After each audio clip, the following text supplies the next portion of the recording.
تونس الأعماق، عرض تونسي بتجليات صوفية ومراوحة بين الأصالة والمعاصرة. هنا في وسط العاصمة التونسية اختار منظم التظاهرة أن تكون المناسبة للاحتفاء بعيد الأضحى والتعريف بالإنشاد الصوفي واللباس التقليدي التونسي. حبينا رسالة واضحة أنه لابد أن التونسيين الكل يتوحدوا فيما بينهم وينظروا للمستقبل بعين مشرقة. متشجعين على اللبسة التونسية، واحنا من الناس اللي خممنا في الشيء هذا ونحبوا تونس فيها ديما الاحتفالات. هذا شيء يرجع الروح لتونس، وتونس يضحكها ويحفلها، وتونس ديما في الخير وديما الحمد لله. الجمهور استمتع بالوصلات الموسيقية والأناشيد الصوفية.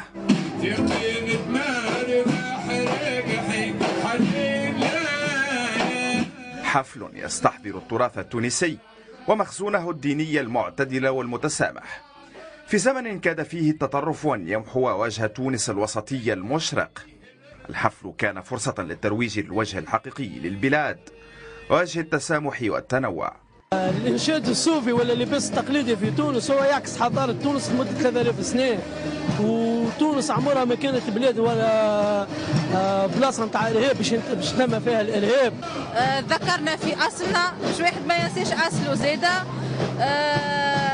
تراثنا به عزيز علينا، يلزمنا ديما نشبثوا به. لهذا الحفل أهمية بالغة لتزامنه مع أزمة سياحية ألمت بالبلاد بعد هجومي باردو وسوسة، أهمية تبرز دور الثقافة في تجاوز المحن والنكسات. مشهد يعكس وجه تونس بكل تفاصيله، بأصالته وحداثته، وجه بعمقه الضارب في القدم يجمع الاعتدال والإقبال على الحياة. بلال مبروك، تونس، الميادين.